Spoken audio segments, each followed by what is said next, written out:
Hai dan Assalamualaikum. Kami akan membentangkan projek berkumpulan EPPA 3113 dan syarikat yang telah kami pilih ialah Gamuda Berhad. Ahli kumpulan kami terdiri daripada Afifah Osman, Siti Maisarah binti Muhammad Puzi, Nurhanis binti Roslan dan Fatin Farha binti Akmal. Yang pertama, saya akan membentangkan pengenalan bagi syarikat Gamuda Berhad. Serba sedikit latar belakang syarikat Gamuda Berhad, di mana mereka merupakan sebuah syarikat kejuruteraan, hartanah dan prasarana di Malaysia. Ia ditubuhkan pada 6 Oktober 1976 dan telah disenaraikan di Kawang Utama Bursa Malaysia pada 10 Ogos 1992. Antara projek-projek utama mereka ialah pembinaan transit aliran sederhana MRT, jalan raya, landasan lapangan terbang, landasan kereta api, terowong, loji rawatan air dan empangan, menyediakan penyerahan infrastruktur dan juga pembangunan pemandaran baru.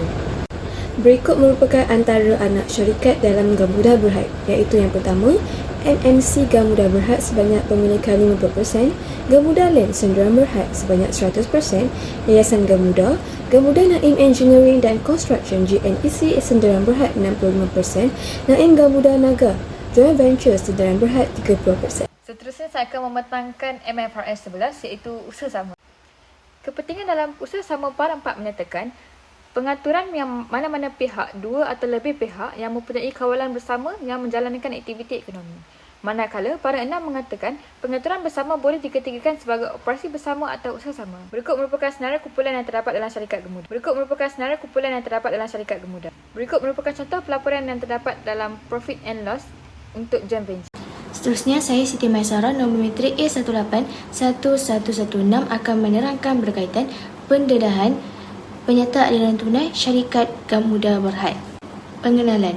Menurut MFRS 107 Para 11, entiti perlu membentangkan aliran tunai dari aktiviti operasi, pelaburan dan pembiayaan dengan cara yang paling sesuai untuk perniagaan masing-masing. Pengerasan mengikut aktiviti memberikan maklumat yang membolehkan pengguna penyerta kewangan menilai kesan aktiviti tersebut terhadap kedudukan kewangan entiti dan jumlah wang tunai dan setara tunai. Maklumat ini juga boleh digunakan untuk menilai hubungan antara aktiviti tersebut. Seterusnya, menurut MFRS 107 Para 18, entiti perlu melaporkan aliran tunai daripada aktiviti operasi dengan menggunakan dua kaedah, iaitu kaedah langsung ataupun kaedah tak langsung. Menurut MFRS 107 Para 19, entiti digalakkan untuk melaporkan aliran tunai dari aktiviti operasi menggunakan kaedah langsung. Hal ini kerana kaedah langsung menyediakan maklumat yang mungkin berguna dalam menganggarkan aliran tunai masa depan dan yang tidak tersedia di bawah kaedah tidak langsung. Kaedah langsung. Menurut MFRS 107 Para 18A, dalam kaedah langsung, entiti perlu mendedahkan penerimaan tunai kasar dan pembayaran tunai kasar di dalam penyerta aliran tunai syarikat. Kaedah tidak langsung. Menurut MFRS 107 Para 18B, keuntungan atau kerugian perlu diselaraskan untuk kesan transaksi yang bukan tunai, sebarang penangguhan atau akuran penerimaan atau pembayaran tunai operasi masa lalu atau masa depan, item pendapatan atau perbelanjaan yang berkaitan dengan pelaburan atau pembiayaan aliran tunai. Perbezaan dua kaedah ini tidaklah begitu ketara. Yang membezakan dua kaedah ini adalah hanya pendedahan di bahagian aktiviti operasi syarikat, manakala aktiviti pelaburan dan pembiayaan pendedahannya sama sahaja bagi kedua-dua kaedah. Menurut piawaian perakaunan yang ditetapkan oleh MASB, syarikat diberi pilihan sama ada ingin menggunakan kaedah langsung ataupun kaedah tak langsung dalam penyediaan penyerta aliran tunai syarikat. Gamuda Berhad menggunakan kaedah tidak langsung dalam penyediaan penyerta aliran tunai mereka.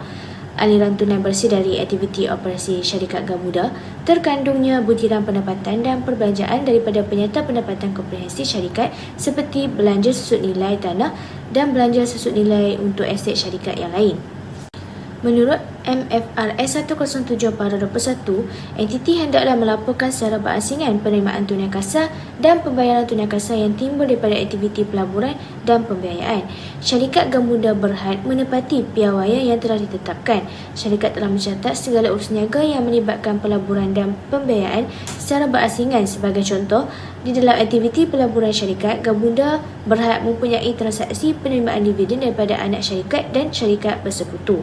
Berikut merupakan kadar pertukaran mata wang asing pada tarikh pelaporan bagi semua negara di mana Gamuda Berhad menjalankan operasi perniagaan mereka.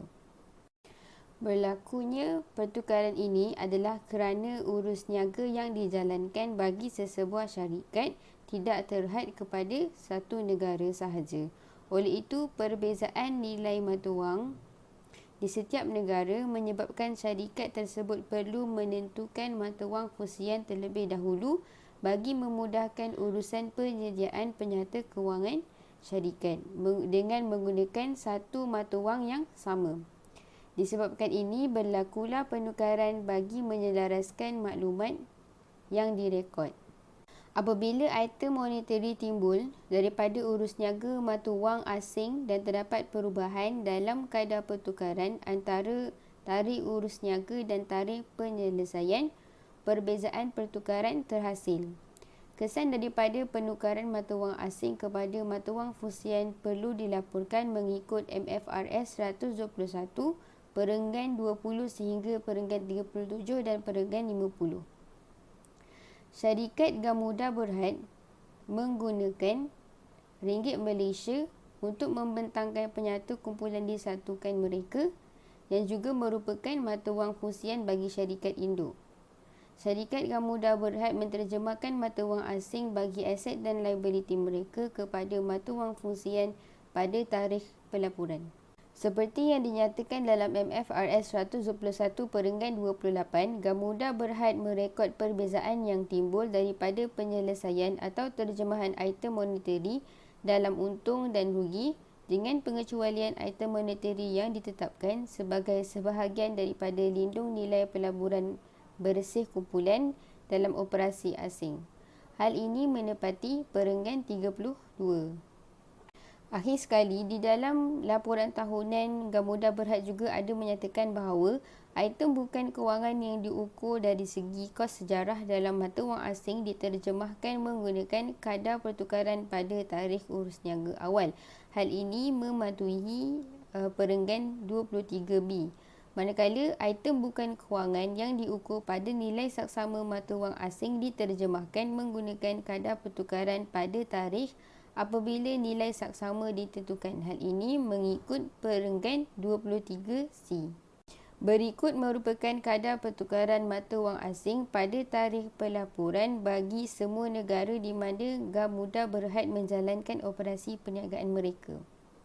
Seterusnya, berikut merupakan contoh pelaporan di dalam penyata pendapatan Gamuda Berhad di mana di dalam penyata ini Gamuda Berhad merekodkan foreign currency translation dan detailnya disebutkan dalam nota 27 seperti mana yang saya telah terangkan pada slide sebelum ini.